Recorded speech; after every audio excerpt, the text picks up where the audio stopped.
Ya. Assalamualaikum warahmatullahi wabarakatuh. Kami dari kelompok 9, saya Alvina Damayanti. Saya Ardita Dwi Oktaviani. Saya Lizakia Amelia. Kami akan mempresentasikan peran sektor pertanian dalam pembangunan ekonomi Indonesia.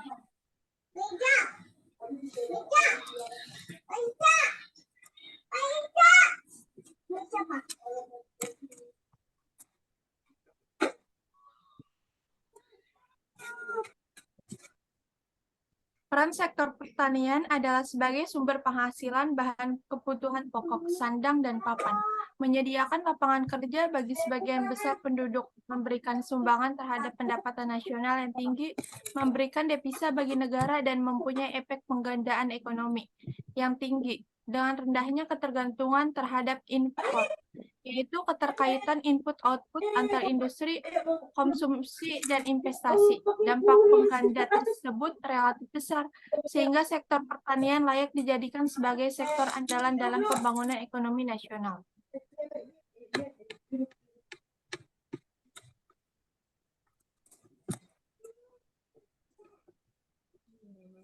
Ekonomi pembangunan. Ekonomi pembangunan adalah suatu cabang dari ilmu ekonomi yang bertujuan menganalisis masalah-masalah yang dihadapi dan memperoleh cara atau metode penyelesaian dalam pembangunan ekonomi, terutama di negara-negara berkembang, agar pembangunan ekonomi menjadi lebih cepat dan harmonis.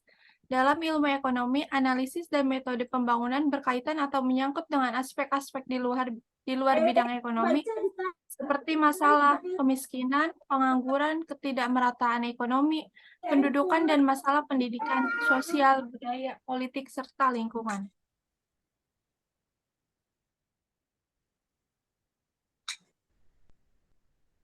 Pertumbuhan ekonomi. Pertumbuhan ekonomi adalah terjadinya pertambahan atau perubahan pendapatan nasional dalam satu tahun tertentu, tanpa memperhatikan pertumbuhan penduduk dan aspek lainnya.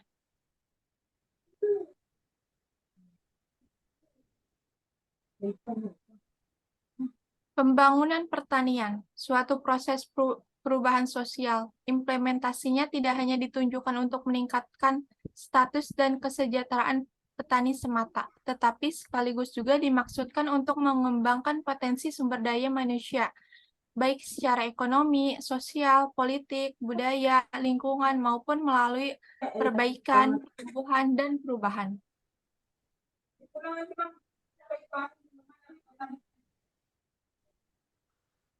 Syarat pokok pembangunan pertanian. Yang pertama yaitu adanya pasar untuk hasil-hasil usaha tani. Yang kedua, teknologi yang senantiasa berkembang. Yang ketiga, ketersediaannya bahan-bahan dan alat-alat produksi secara lokal. Yang keempat, adanya perangsang produksi bagi petani. Yang kelima, tersedianya pengangkutan yang lancar dan kontinu.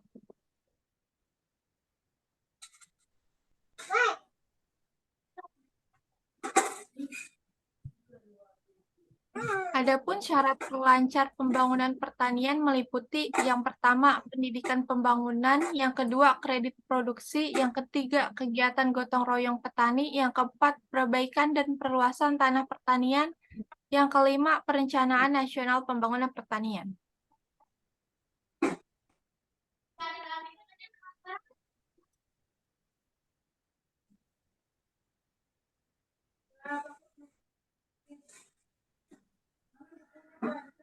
Selanjutnya dilanjutkan oleh Lizakia.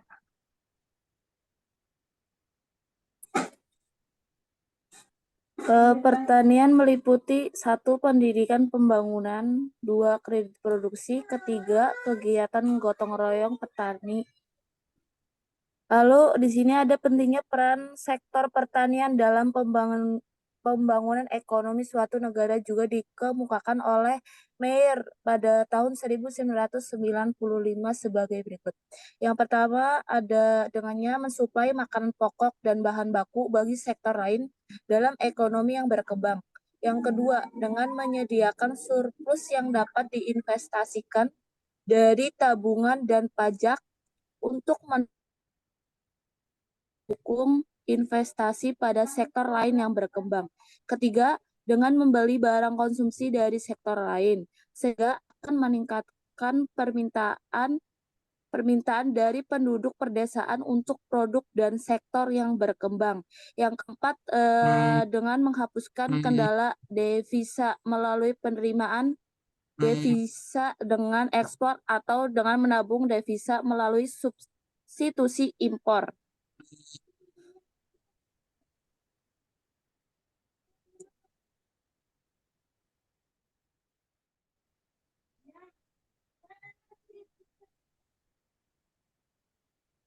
Lalu ada juga sektor pertanian. Sektor pertanian merupakan sektor yang mempunyai peranan strategis dalam struktur pembangunan perekonomian nasional. Sektor ini merupakan sektor yang tidak mendapatkan perhatian secara serius dari pemerintah dalam pembangunan bangsa.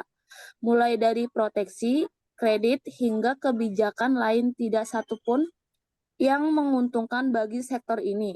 Program-programnya pun pembangunan pertanian yang tidak terarah tujuannya, bahkan semakin menjerumuskan sektor ini pada kehancuran. Meski demikian, sektor ini merupakan sektor yang sangat banyak menampung luapan tenaga kerja sebagai besar penduduk kita tergantung padanya. Selanjutnya.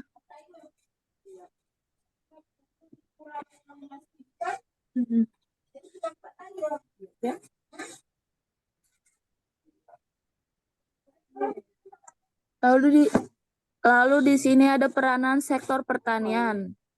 Peranan sektor pertanian adalah sebagai sumber penghasilan bahan kebutuhan pokok sandang dan papan, menyediakan lapangan kerja bagi sebagian besar penduduk, memberikan sumbangan terhadap pendapatan nasional yang tinggi, memberikan devisa bagi negara, dan mempunyai efek pengganda ekonomi yang tinggi. Dengan rendahnya tergantungan terhadap impor atau multiplier effect, yaitu keterkaitan input-output antar industri, konsumsi, dan investasi. Dampak penggandaan tersebut relatif besar, sehingga sektor pertanian layak dijadikan sebagai sektor andalan dalam pembangunan ekonomi nasional.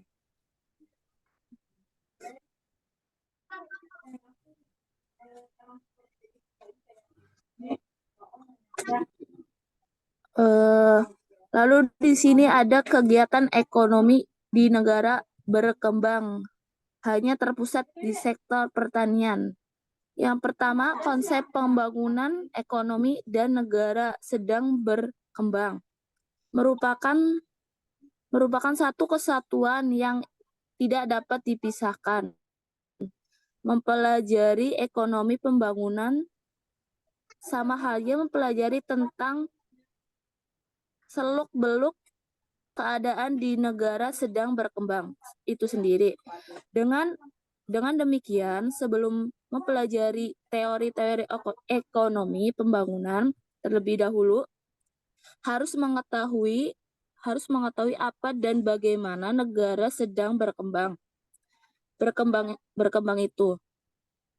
Pada dasarnya, pembagian suatu negara dapat digolongkan menjadi 3 kategori, yaitu negara terbelakang, negara sedang berkembang, dan negara maju.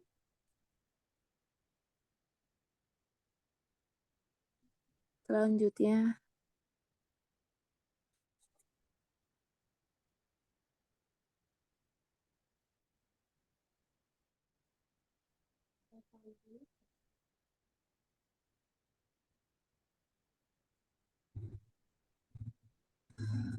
Lalu di sini ada juga menurut Michel Todaro mengklasifikasikan ada 6 kategori atau ciri-ciri suatu negara berkembang atau yang disebut economy development pada tahun 2000, yaitu yang pertama tingkat kehidupan yang rendah, yang kedua tingkat produktivitas yang rendah, ketiga pertumbuhan populasi dan beban tanggungan yang tinggi, Yang keempat, tingkat pengangguran dan pengangguran semu yang tinggi. Kelima, ketergantungan yang sangat terhadap produksi pertanian dan produk-produk pokok ekspor.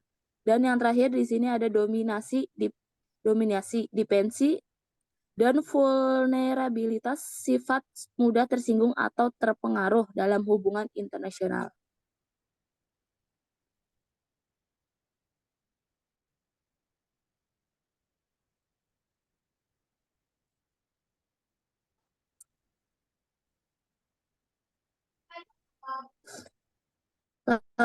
Lalu di sini ada sifat ekonomi yang terdapat di negara berkembang, produsen barang-barang primer, masalah tekanan penduduk, sumber-sumber alam belum banyak yang diolah, penduduk masih terbelakang secara ekonomi, kekurangan kapital, dan yang terakhir orientasi perdagangan ke luar negeri.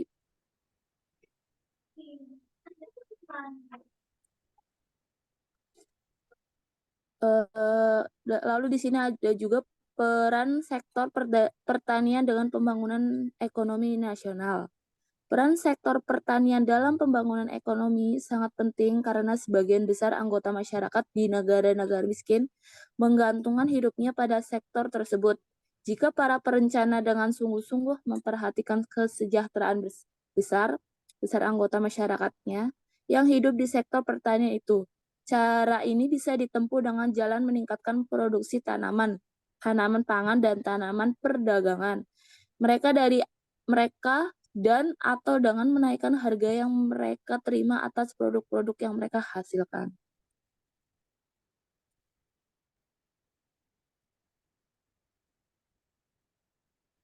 Selanjutnya,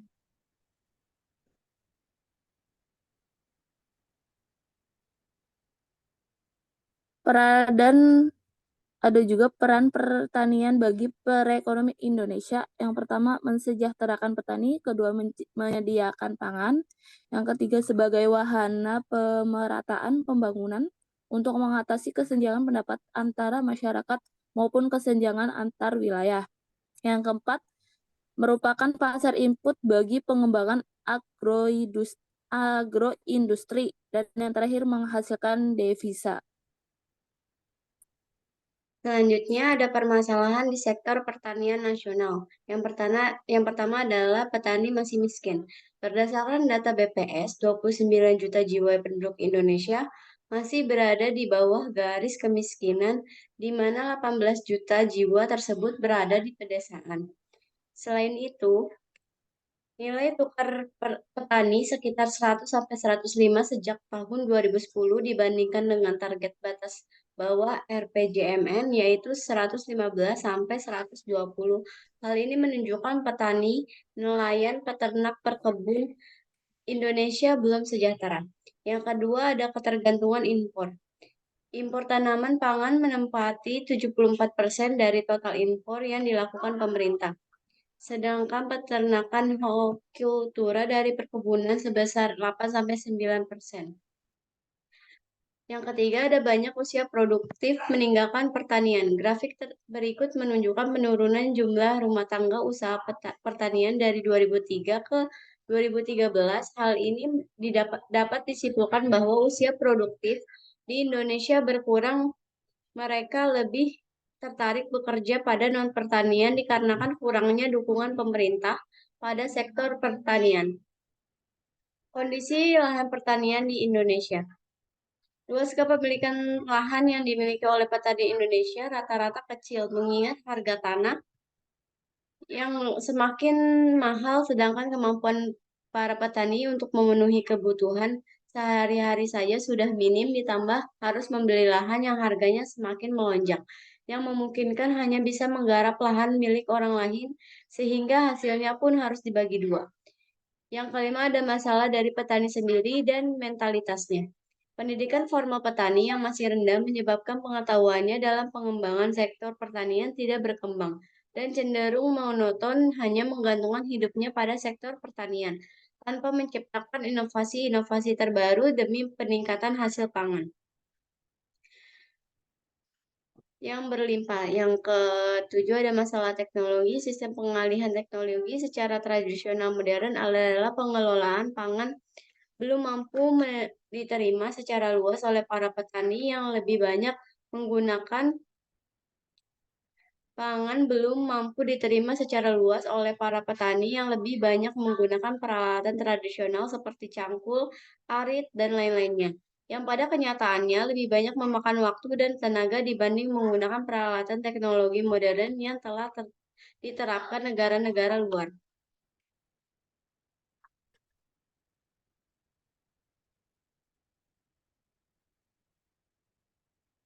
Upaya-upaya yang dapat dilakukan oleh pemerintah adalah melalui kebijakan dan program. Pemerintah melakukan upaya kebijakan harga. Kebijakan ini merupakan salah satu kebijakan yang terpenting di banyak negara dan biasanya digabung dengan pendapatan sehingga disebut kebijakan harga dan pendapatan atau price and income policy. Segi harga dari kebijakan itu bertujuan untuk mengadakan stabilisasi harga, sedangkan segi pendapatannya bertujuan agar pendapatan petani tidak terlalu berfluktuasi dan musim ke musim dan dari tahun ke tahun. Yang kedua ada kebijakan struktural. Kebijakan struktural ini hanya dapat terlaksana dengan kerjasama yang erat dari beberapa lembaga pemerintah. Perubahan struktur yang dimaksud di sini tidak mudah mencapainya dan biasanya memakan waktu yang lama.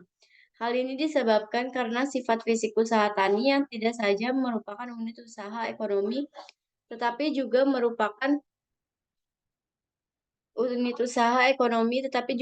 bagian kehidupan petani dengan segala aspeknya. Selanjutnya ada menyediakan lahan pertanian yang tepat. Hal ini dilakukan untuk meningkatkan hasil produksi pertanian dalam negeri karena seperti yang diketahui, lahan pertanian saat ini sangatlah sempit. Ini terjadi karena banyaknya perumahan dan gedung-gedung pembelanjaan menggunakan lahan pertanian yang ada. Maka dari itu, pemerintah sebaiknya menyediakan lahan pertanian yang sesuai dan strategis. Lalu ada melakukan penyuluhan kepada petani. Hal ini dimaksudkan agar petani dapat memahami secara jelas tentang cara bercocok tanam yang baik karena sebagian petani pada umumnya kurang memahami dalam hal menggunakan pupuk tanaman dan obat pembasmi serangga atau pestisida. Bila para petani kurang memahami hal itu, maka akan ditakutkan akan terjadinya perusakan ekosistem yang berada di sekitarnya. Upaya-upaya yang dapat dilakukan oleh pemerintah adalah melalui yang pertama ada intervensi pasar, yaitu menetapkan harga minimum untuk hasil produksi pertanian dalam negeri untuk menjamin kestabilan harga jual komoditas pertanian. Yang kedua ada menjamin ketersediaan pasar untuk menampung produksi pertanian dalam negeri atau antar daerah di seluruh Indonesia. Yang ketiga mempromosikan komoditas Indonesia ke negara asing dan yang terakhir memberi bea masuk tinggi untuk impor barang yang sama dari luar negeri melindungi komoditas yang diproduksi di dalam negeri. Yang kedua adalah standarisasi kualitas sektor pertanian, yaitu revitalisasi bulog atau kampus dan industri sektor pertanian dalam penetapan standar dan pelatihan kepada produsen agar produknya dapat memenuhi standar tersebut. Selanjutnya, insentif terhadap penelitian yang memberi dampak bagi pertanian Indonesia. Yang ketiga ada peningkatan produktivitas daerah produsen. Memberikan subsidi pupuk, alat pertanian, kapal, bibit, obat hewan, peliharaan, dan memberikan pengawasan terhadap mekanisme pemberian subsidi-subsidi tersebut. Yang kedua ada insentif untuk swasta atau industri-industri yang mau terlibat, misalnya industri input pupuk benih sehingga terciptanya harga pupuk yang lebih masuk akal. Yang ketiga insentif untuk industri lanjutan atau industri pengolahan makanan untuk menjaga keutuhan mata rantai industri pertanian. Yang kelima ada infrastruktur. Menjamin ketersediaan sekolah, puskesmas, listrik, pasar di daerah-daerah pantai, perkebunan, dan pedesaan sehingga usia produktif tertarik membangun desanya. Selanjutnya ada diversifikasi pangan lokal seperti gatot, tiwul, emping, lemper, geplak, dan lain-lain pangan lokal berbagai daerah di Indonesia. Selanjutnya ada perlindungan terhadap lahan pertanian atau kebun.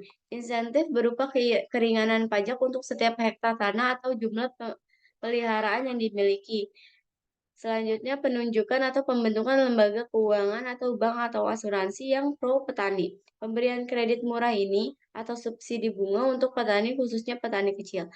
Yang terakhir ada perlindungan terhadap gagal atau panen atau masa paceklik untuk petani, yaitu kerjasama dengan lembaga lain seperti BNPB, BMKG, dan lain-lain untuk memitigasi potensi kerugian yang harus ditanggung petani akibat terjadinya bencana alam dan anomali iklim.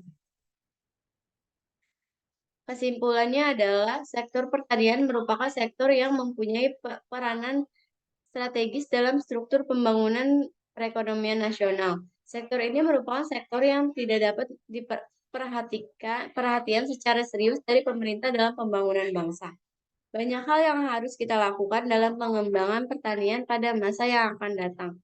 Kesejahteraan petani dan keluarganya merupakan tujuan utama yang menjadi prioritas dalam melakukan program apapun. Tentu hal itu tidak boleh hanya menguntungkan satu golongan saja. Namun diarahkan untuk mencapai fondasi yang kuat pada pembangunan nasional. Sekian presentasi dari kelompok kami, kurang lebihnya mohon maaf. Terima kasih. Wassalamualaikum warahmatullahi wabarakatuh.